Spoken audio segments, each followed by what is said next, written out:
there are two perspectives, two paradigms, two ways of thinking or interacting or relating to the world at large, to the people around us, interpersonally, to ourselves, how we relate to ourselves. And very general, these two perspectives are, one is to see things from the most external perspective, what is presented to us as is. And the other one is to look deeper, to see the underneath, to see the inner narrative, something that's going on in the Phinehas, in the internal. So there's the external perception of things and the internal. For example, someone does something to you or does a particular action. So there's two ways how to engage with this. One is from the external perspective. This person, let's say, God forbid, cheated or lied. That's from one perspective, and that's the fact on the grounds. That's the external reality. And then to look at the person and to be more sympathetic, to say that there's some type of internal reality to this person, and because they are uncomfortable, not to justify the actions, but because they're uncomfortable, or they feel cornered, or they feel they'll have low self-esteem, whatever the issue is, to sort of look a little bit more kinder towards the other. In simple language, or to say this a little bit differently, there is the perspective of din, of judgment, of justice, which is a space and a posture of gevura, constriction, limitation, discipline, order, structure, the external reality. And then there's a place of compassion, or a place of chesed, a place of kindness, the inner truth of reality. The same thing also in terms of our own selves. There are two parts of ourselves and two ways how we engage with ourselves. There is the part of ourselves that's the external, the way we actually behave, or we actually speak, or we actually think. This is in the actuality, the external part of it. And perhaps sometimes, maybe a person's external is not perfect. Maybe a person did something wrong, or spoke something negatively, or is dealing with anger, or whatever the issues are externally. And then there's a deeper perspective from the internal reality, which we recognize that every person, and ourselves included, of course, is complete and whole and perfect. That's the part of our soul. So we're looking from the part of the body, from the external, or from the perspective of what's being observed. We can say, yeah, we cheated, we lied, God forbid, we did these negative things, and that's a truth. Or we can look at our deeper part of ourselves, which is the place of our wholeness, the place of our soul, the place of perfection, the place where we're connected and one with Hashem at all times. These are two paradigms, the way we look at other people. And one is the paradigm of judgment, of din, of discipline and order and strict, because this is the way it is. And we're not compassionate in the place of judgment. And the other is to always look from the more deeper perspective, and ultimately from the deepest perspective, and to see the wholeness and the perfection and the purity and the spirituality and the oneness that exists within a person, whether it's in the other person, whether it's in yourself, or whether it's seeing the events in all of history and all of mankind and all of creation. These two perspectives is essentially connected to the two archetypes, which is, one is called Kayin, when there's two children that are born to Adam and Eve, to Adam and Chava. The oldest one is Kayin. They're two twins, Kayin and Hevel. So Kayin is the older one that is connected to judgment, justice, din, judgment, and Hevel, which is the idea of, Hevel literally means breath, more something that's more internal, ethereal, cerebral, that represents the spirituality, the inner quality of reality. So there is the Kayin souls that are connected to judgment and to justice and to order and to structure and very disciplinary. And then there are souls that are connected more to Hevel.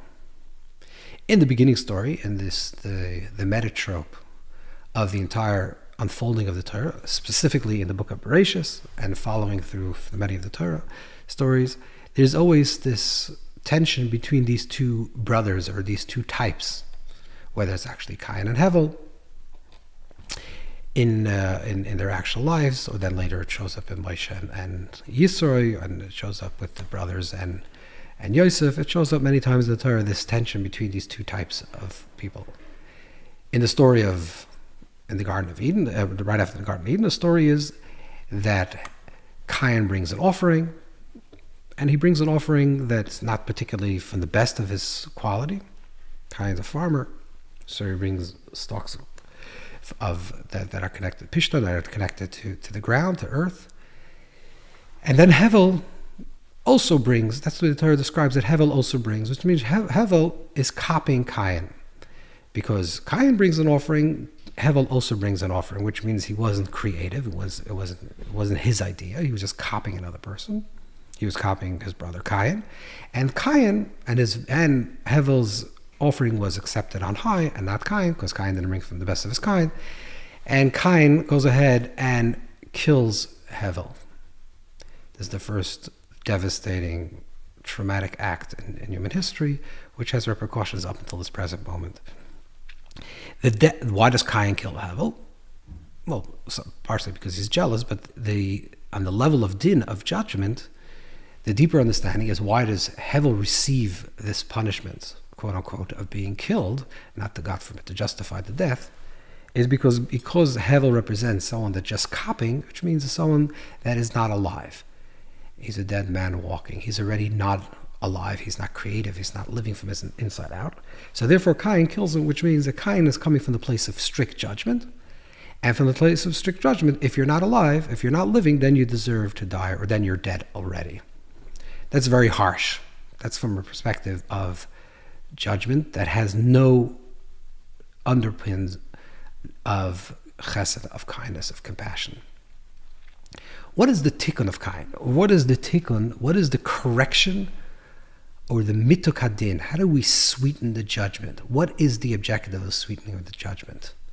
It would seem that there is the judgment, which is the external perspective, and then there's the compassion, which is the internal perspective. And the mituk hadin, the sweetening of judgment, would mean that we're not looking from the external, but we're only looking from the internal. Whether it's within ourselves or within other people, we're always seeing the neshama, we're seeing the soul. We're not looking at the external actions, but we're always looking at the soul. But the truth is that that's not really mituk hadin. That's not really the mitigation or the sweetening of judgment. That is the elimination of judgment. But the ultimate purpose is not the elimination of the external perspective, but it's to have the external perspective, the din, and it should be predicated and founded on the attribute of chesed, the attribute of kindness. Not the negation completely of judgment, but that judgment and discipline and order and observation of the external should be predicated and founded on an internal observation and an internal truth. This is reflected very beautifully in the ZOHAR in Parshas Pinchas. The ZOHAR in Pinchas, which speaks about Pinchas, does this apparently very zealot din act, where he spares this Nasi B'Yisrael, this one of the princes of Israel, who is performing an immoral act in public. He spares both the man and the woman in the midst of their action. But because he does this stark act of din, it's such a strong act of din that a morim kain, halacha, it's the law, but a morim kain, it's not dispensable. It's only if a person is a zealot. This person, and what Pinchas represents is zealotry, so he is the midah, the attribute of din, of justice. He sees the external act and he acts upon it immediately. Because of this, Pinchas receives the covenant of peace, the covenant of shalom. So what is this act of zealotry? Does it come from a purely external perspective, from a place of din, of justice? Just observing and basing your action on what is externally observed, which is the world of justice, or does it's founded on something deeper? So if you look at the ZOHAR says a very fascinating thing. The Zohar, the beginning of Pinchas, which is one of the largest pieces of the Zohar, if perhaps the largest, on the portion it's connected to healing. The Zohar speaks first about the Torah, the tzaddik, and the connection between Yesod and Malchus, between foundation and presence, and then a person that studies Torah by night. And the Zohar concludes the first part of the Zohar, in the beginning of Pinchas, says, someone that studies Torah by night, a chut shel chesed, a pillar of kindness, rests upon them. This is based on the Gemara, says the same thing, by the Zohar. But the Zohar concludes this idea. And then the Zohar talks about Pinchas. That in the time of Pinchas, Reb Shimon, that the Eschazin Yisrael Ishimtza B'Haishata, that Klal Yisrael in this period of time, the story of Shittim, the story where they were acting in a very immoral way, they deserved externally, from the external perspective based on their actions, which is their actions creates a reaction as an objective correlative to their action. They deserved to be destroyed. But Pinchas stood up and he did what he did, which means he acted in a zealot way, and he spared this couple that was performing this act in public, and therefore the v'shachich rugza, and then there was no longer any divine wrath. Then it says like this: the Zohar says like Davar Pinchas ben Elazar v'Gomer. It says Pinchas, the son of Eliezer, the son of Aaron. So the pasuk says, the verse says ben twice. Amar Reb Shimon ben trei zimning. That the Torah describes Pinchas as the son of Eliezer, the son of Aaron. So it says that Pinchas is the son, twice the word son. And then the Zohar cryptically says, L'shalma uvada ka'asi. He comes to complete the action, to do a tikkun for the action. What is the action he's coming to do a tikkun for? And then he says, the Zohar completes this piece. Then the Zohar says, that he comes to perfect, to complete these two levels, because he acts in a zealot way, in the name of for Hashem. Itaken ma dis akam. He comes to complete or to correct what was misaligned. What exactly is the misalignment that he's coming to correct? Elishalma avuda ka'asi, or the language of the Zohar previously, that he comes to complete the action. What action? What deed? Also, what does the son of the son mean? The Zohar doesn't explain this. Now, many of the commentaries on the Zohar write that this refers to the act of Nadav Avihu. This is based on that Arizal. That Arizal says that he has a gilgul of Nadav Avihu. He receives a gilgul of Nadav and Avihu.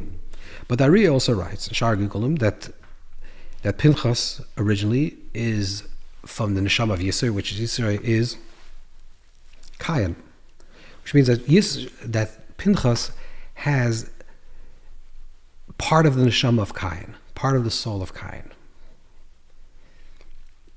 And what does it mean, ben? He's the son of the son, Yesh Loimer, B'derech Afsher. What does it mean that he's the son of the son? He's the son of the first person to be a son.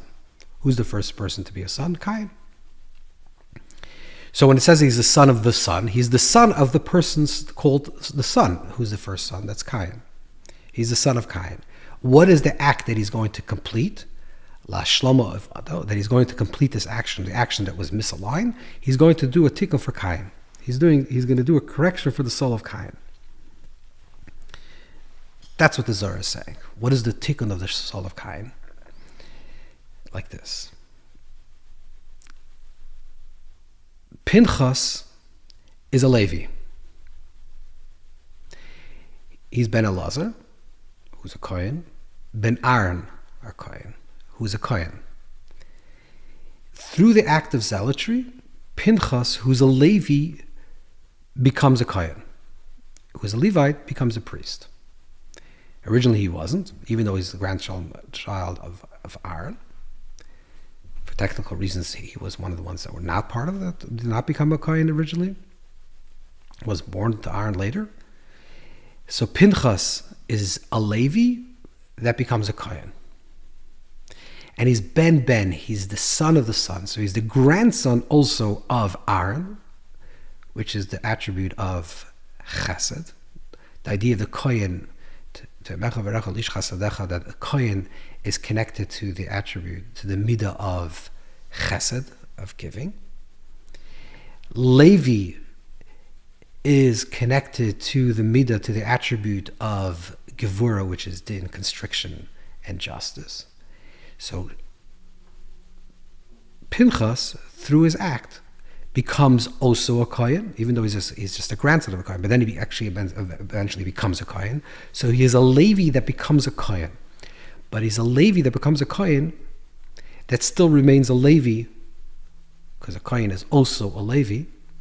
He's a Levi, the Kayin is a Kayin, also a Levi. But he's a Levi that becomes a Kayin. What does this mean?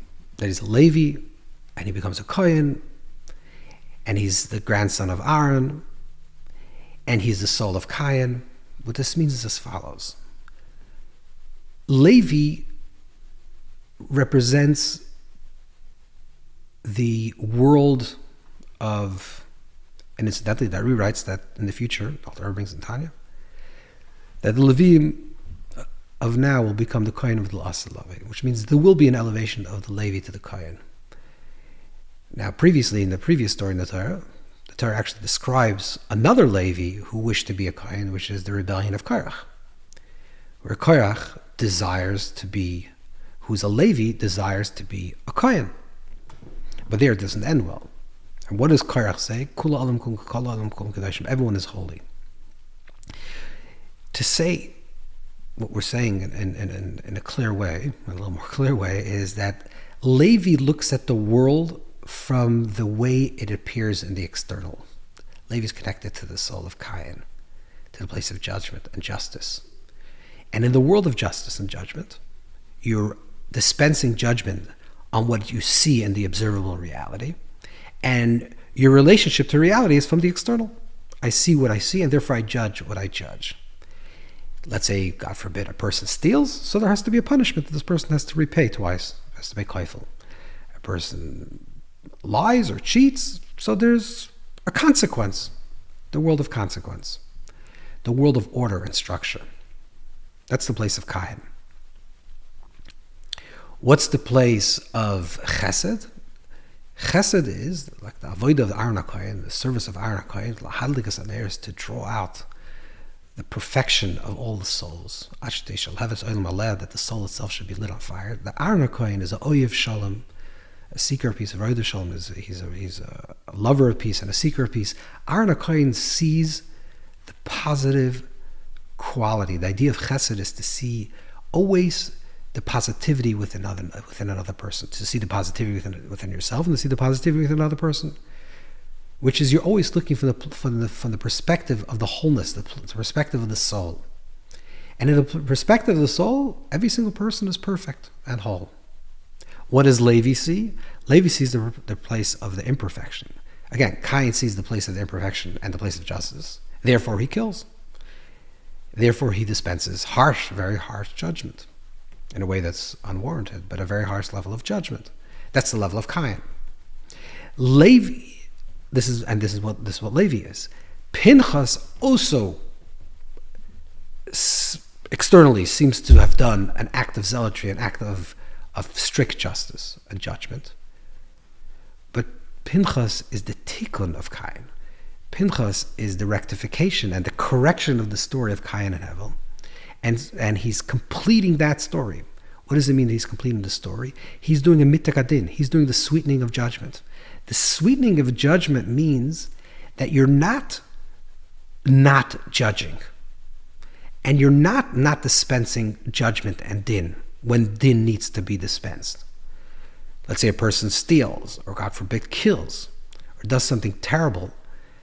From the external perspective, this person is a murderer and justice has to be done. This person has to receive the appropriate consequence of the actions that they have done, both for the harmony of the entire community and for that person's soul himself, for the soul of that murderer to receive some type of elevation. They too need to have a type of judgment that's passed on to them.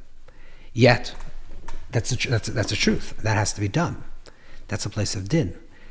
The place of chesed, of pure chesed, is to say this person is always holy, and everything is already perfect, and and everyone is holy. But everything is holy could be seen from two perspectives.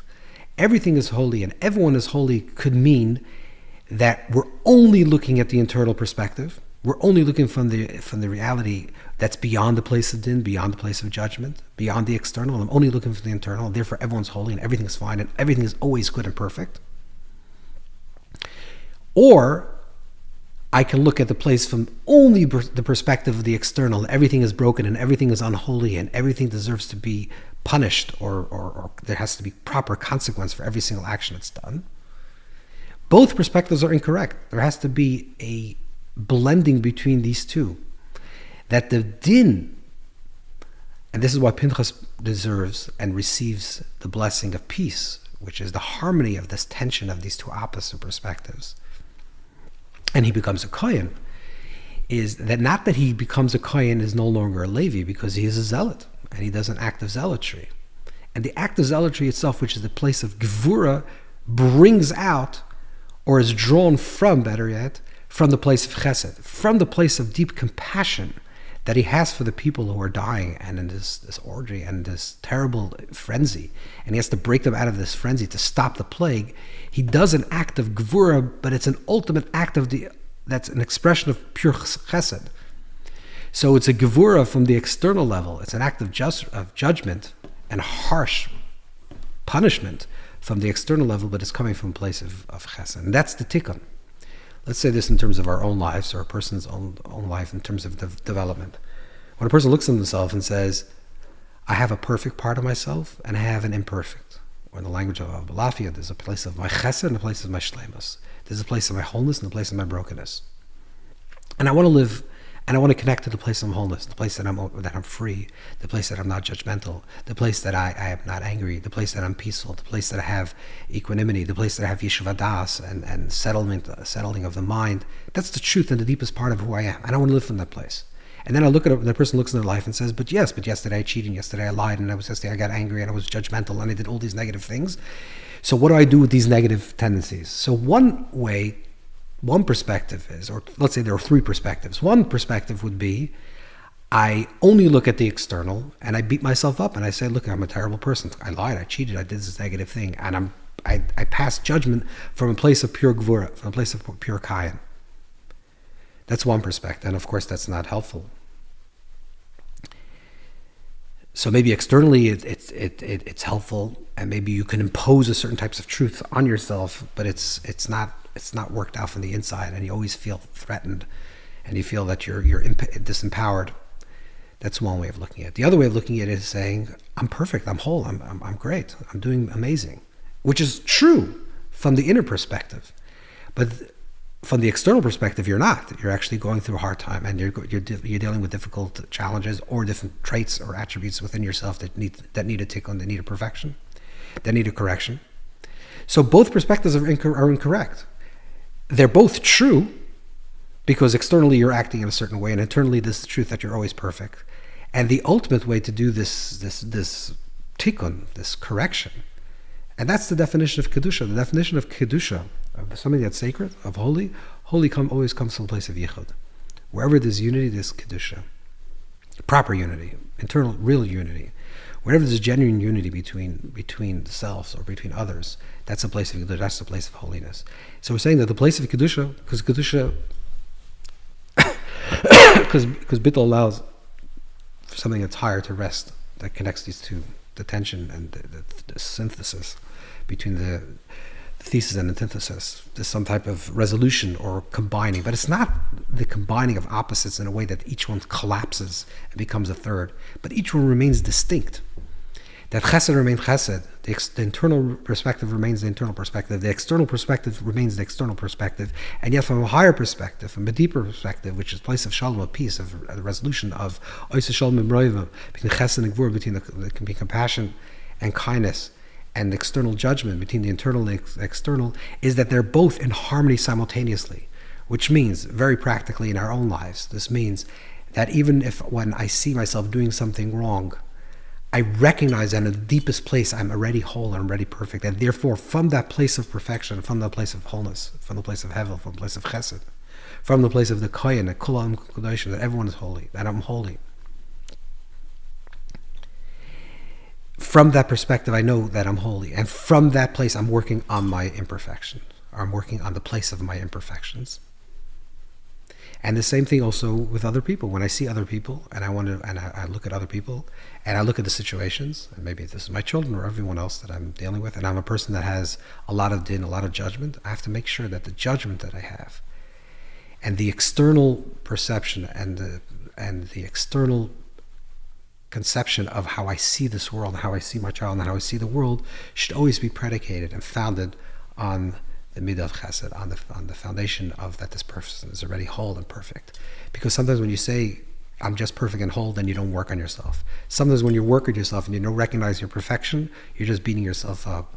And the ultimate harmony has to be that I'm already perfect, and I'm already whole, and that's true, and also I'm imperfect and whole, and lack of wholeness. And therefore I'm working in unison between these two paradigms, and that's the ultimate mitakadin, that's the ultimate sweetening of judgment, not the absence of judgment, but when judgment comes together with the attribute of chesed. And that's that level of Pinchas. And that's Ben Trezim, and he's the son of Aaron, which is Kayin, and he becomes a Kayin, and he does a tikkun for the Ben, he does a tikkun for the child, which is Kayin, and then lahashlama avoda, and then he completes the action, and he does a complete correction, tikkun for the midah of Gevurah, the attribute of constriction, limitation, and withdrawal, discipline. Anyways, have a wonderful